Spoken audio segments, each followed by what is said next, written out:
Here is something strange about cannabis that almost no one thinks about. You cannot get high from the living plant. Pick it fresh, chew the leaves, swallow the flowers, nothing happens. The plant is inert. The chemical everyone is after, THC, isn't really there yet.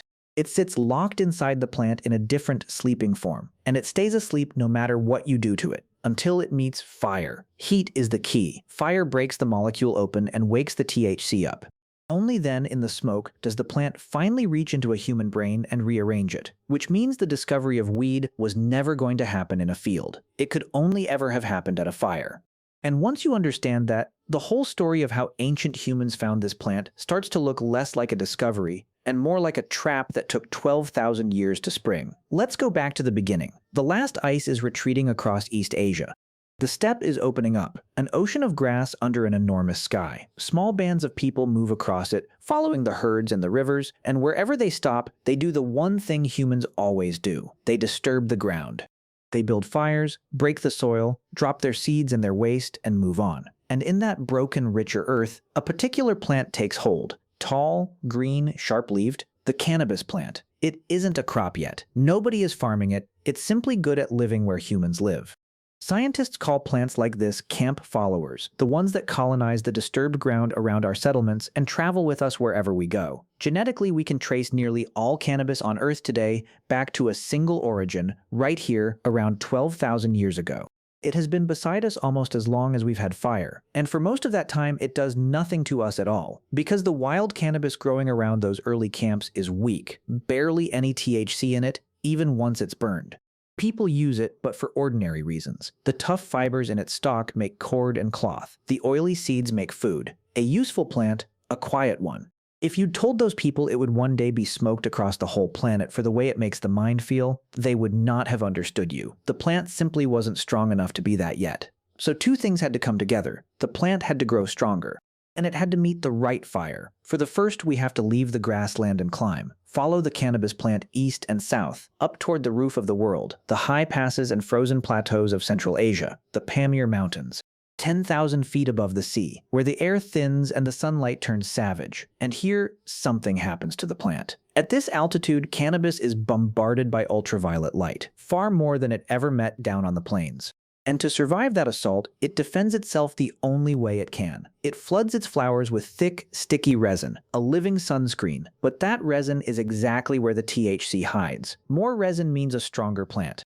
So the harsher and higher the mountain, the more potent the cannabis growing on it. Nobody bred this, nobody planned it. The mountains, entirely on their own, sharpened an ordinary plant into a powerful drug and left it standing there on the slopes, waiting.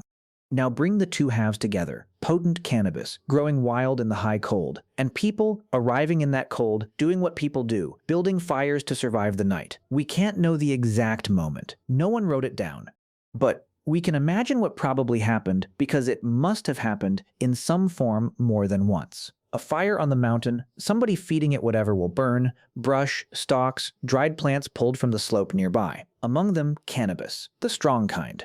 The flames take the flowers, the resin melts and smokes, and the smoke drifts up into the faces of the people crouched around the warmth. They breathe it in without meaning to. And for the first time in 12,000 years of living beside this plant, something reaches into them and turns.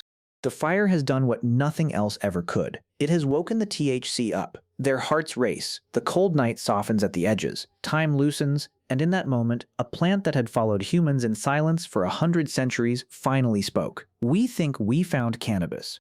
But it's just as true to say the fire introduced us, and that the plant had been waiting by the hearth the entire time. And here is where the story stops being a guess and turns into hard evidence. High in those same mountains lies a burial ground we now call Jerzangkol. On the surface, rows of black and white stones mark the graves. And down inside the tombs, archaeologists found something small, wooden, and burned. Braziers, little bowls built to cradle fire-heated stones. When scientists scraped the charred residue from inside them and tested it, the result came back without a shadow of doubt. Cannabis, and not the weak wild kind. Cannabis unusually rich in THC. Someone, 2,500 years ago, had gone looking for the strongest plants they could find, gathered them, and laid them on hot stones to burn. This is the oldest hard proof anywhere on Earth of human beings deliberately getting high, and it did not happen at a celebration. It happened at a funeral. Picture it, the thin, freezing air. A body lowered into the mountain. The living gathered close, feeding stones into the fire, dropping the flowers onto the heat, leaning into the smoke as it climbs. Somewhere among them, the notes of a harp. One was found buried at the site. They weren't only intoxicating themselves, they may have believed the smoke went somewhere, that the high itself opened a door between the living and the dead, and that in that altered state, for a moment, they could reach across it to the people they had lost. The first time we can prove humans got high, they were trying to speak to the dead, and the mountain people weren't alone. Out on the open steppe rode the Scythians, fierce horsemen who left behind no cities, only graves. And we know exactly what they did with this plant, because a stranger wrote it down. The Greek historian Herodotus, around the same era, described their rite. After a burial, they would raise a small tent, set a dish of red-hot stones inside, and throw cannabis onto the stones. Then they'd climb in, seal the flap, and breathe the vapor rising off the heat. It was, in every real sense, the world's first sealed room full of smoke. And Herodotus wrote that they would howl with joy inside it. For centuries, scholars dismissed it as a traveler's tall tale. And then in the frozen tombs of the Altai Mountains in Siberia, archaeologists opened graves the permafrost had sealed for 2,000 years. Inside, held perfectly in the ice, they found it. A small cauldron, scorched stones, the frame of a little tent, and a pouch of cannabis seeds. Herodotus hadn't invented a thing. The apparatus was real, the ritual was real, the howling in the smoke was real. So step back and look at the shape of what actually happened. We didn't hunt this plant down. It grew in the mess we left behind, following our fires across the world, weak and patient, doing nothing to us for 100 centuries. Then we carried it into the mountains, and the mountains loaded it with THC. And the same fire we'd tamed to survive the cold reached into it and woke it. And the very first thing we did with that new power was not chase pleasure, it was grieve. We burned the strongest cannabis we could find over our dead, and breathed it in, hoping to cross a border no one has ever crossed. Here is the part that stays with you. We like to believe we discovered cannabis, that we were the seekers, the clever ones, the ones in control.